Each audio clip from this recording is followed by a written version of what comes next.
This is going to be your ultimate guide to starting your 2024 correctly and successfully. My life was hard, it just had to be. Why me turn my dreams? I know I'm a little late to making this video. It is the end of January, but it's never too late to get started on your new year, to start new. My name is Elise Jones. Welcome to my YouTube channel. I am so excited to be filming this video for you all today. This is my very first video, so this is very long overdue. I told myself I was going to start YouTube literally in 2023, beginning of 2023. Never got around to it, but I'm here today. Okay. The very first start to starting your new year correctly is to delete, declutter, and detach from any and everything that isn't serving the person you want to be in 2024. Decluttering your space is such a very important step going into 2024. I heard a quote a couple years ago and it stuck with me ever since. It was a saying that said, your room is a reflection of your mind. This is also a good little reminder for when I'm just feeling a little out of it and not so much like myself. I will start by cleaning my room, and then I start to feel more put together again and on the right track instantly. Back when I was in school, my room stayed messy the entire school year, and looking back, it made so much sense. I would be so focused on everything else that I had no time to focus on myself or my personal space. I personally started 2024 with deep cleaning my room. Now, this is something I try to do every month, but going into the new year, I did a deeper clean than I usually do. I started off by decluttering my entire closet, like the top and bottom, and just getting rid of old clothes. I definitely want to switch up my wardrobe a little bit, and there was a ton of clothes in there that I haven't worn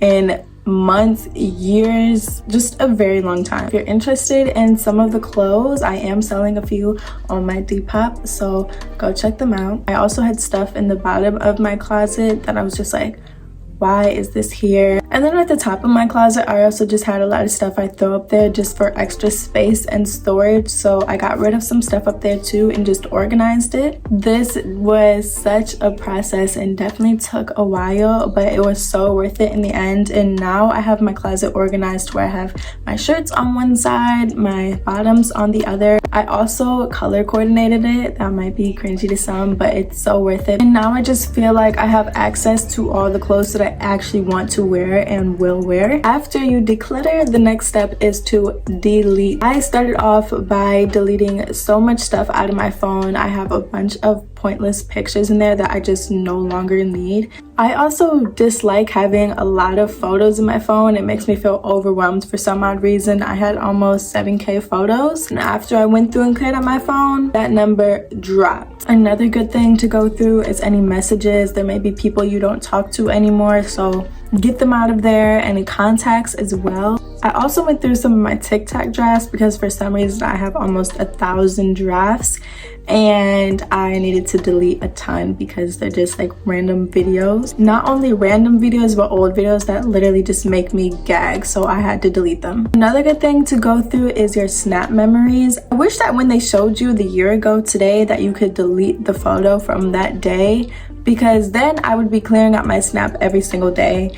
But recently I was just kind of scrolling through my snaps and trying to delete stuff little by little. One last thing I went through is my following list. Now, there's no bad blood with anybody, but nowadays people are just posting things that don't align with what I prefer to see, whether that be negative stuff or just, I don't know. You know what I'm saying though. Especially with nowadays, the way social media is such a big thing and something that a lot of us are constantly putting our time into and spending our time on. It's really important to be careful with what you watch and what you're consuming. I personally only want to see things that are like motivational, uplifting, inspiring, informative to me. If you're just not posting things that align with that, I just had to unfollow. So after you've done the process of decluttering, deleting, and detaching from all those things, the next thing you want to do is get yourself on the right track and set yourself up for success, which you can do by creating a daily/morning and night routine. This is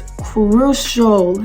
to getting things done every day. Now, there's multiple ways you can make a morning routine, but what I personally like to do in order to stay committed to it is to write it down. I do this by making a weekly tracker. Your routine is supposed to consist of habits that you want to start implementing in your everyday life. So some of the things I have on mine is to make my bed every morning, take my vitamins, pray, do some affirmations, gratitude, any morning journaling that I like to do. Doing this every morning has completely changed my life and the way that I have gone about my days. I feel like having a tracker is very important when it comes to setting yourself up for success. This also helps you just see visually how much progress you are making and how consistent and dedicated you are to your goals. And when it comes to my morning journaling, I just like to ask myself, how am I currently feeling? What are my goals for today and anything on my to-do list? My night routine also consists of any nightly journaling just to reflect on how I'm feeling, any lessons I've learned,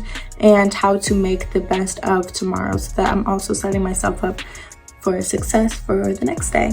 It definitely takes some time to fall into this routine. That's why it's so important for you to want better for yourself, because you can't be doing this for anyone else. You can't be doing it just because everybody else is doing it. You have to be doing it because you want to be better and because you want to live the life you want to live this year and get things done. It's very important to ask yourself, who do I want to be? How do I want to look? How do I want to dress? All that, and implement it into your daily routine. Now, the next topic is goal setting. It is so important to set daily, weekly, monthly, and yearly goals. These goals don't have to have a deadline. The point is to remind yourself and to take steps to achieve these goals. Identify your main goal and then break it down into steps on how you will reach this goal. And it is very, very important to write these goals down. They have a better chance of actually coming to reality if you're writing them down. Not only that, but it helps you remember better. So yes, like I said, these goals do not have to have a deadline, but when you give them that deadline and put a little bit of pressure on yourself, you're more than likely to actually achieve these goals. This is where the routine and goals kind of mesh together, because you have to have a routine and steps in order to achieve these goals. And in order to get these goals done, it is so important to keep yourself busy and focused and just off your phone. Now, the next step to setting yourself up for success would be making a vision board, whether that be both physical and digital or just one or the other. I personally have both of them. I feel like they're both very important. A vision board is basically just how you want your year to look and go on one big board. Now, when it comes to vision boards, you want to put everything on there, from like your physical, emotional, spiritual, and financial goals on there, and just hobbies that you want to do and implement into your life. Any forms of self-care, books you want to read, places you want to travel, just anything of all that nature. It is very important to study your vision board every day and to really imagine yourself accomplishing these things. If there's somewhere on your vision board that you want to travel to, imagine yourself traveling to this place.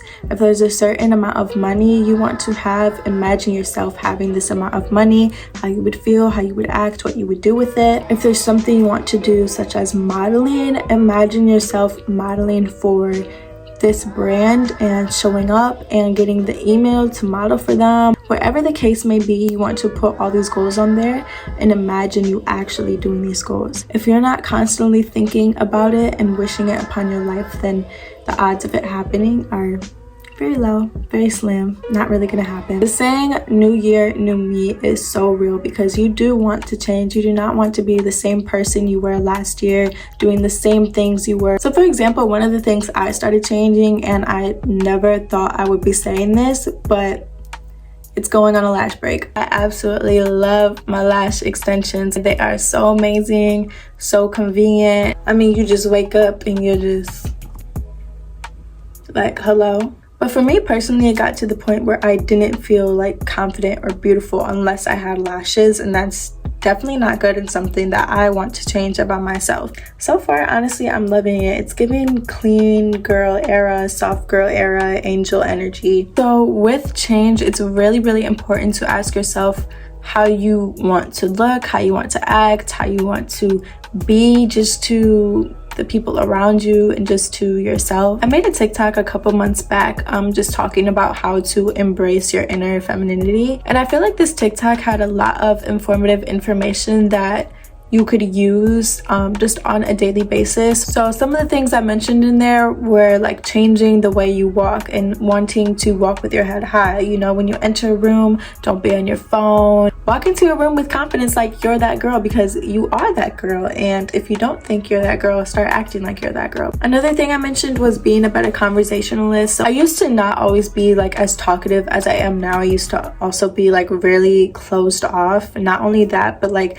my articulation wouldn't be the best, and that was something I wanted to change about myself. Basically just like stuck in my comfort zone. If you're someone like that, then this is the year and this is the time and this is the sign to change. Another thing I did to implement some change was switching up my social media. I started off by changing my TikTok. Now my username on there used to be Playgirl Cardi, and it was fun and, you know, cute while it lasted, but people only take you as serious as you take yourself. And with this year, with the goals I have and what I want to do, I'm like, this name, it's gotta go. So now I just have it to my name, and I switched out my profile pic and my bio a little bit, and I love it so much more now. I think it's so much more professional and it's so much more me, versus before I kind of was just using TikTok as some joke, I guess you could say. I also switched up my Instagram a bit. You know, I switched around my highlights. I took off photos that I didn't want on there. I am all for rebranding yourself and changing your look and changing your style whenever you want to. This is something I feel like everyone should be doing every so often, is just changing up your look, because you are constantly changing and growing as a person. Alright y'all, I hope this video was highly informative and inspiring, because that's what this channel is for. That is what I'm here for. I hope this was one of those videos that you watched it and you were like, let me go get my life together. I will see you all with a new video next Sunday. Bye.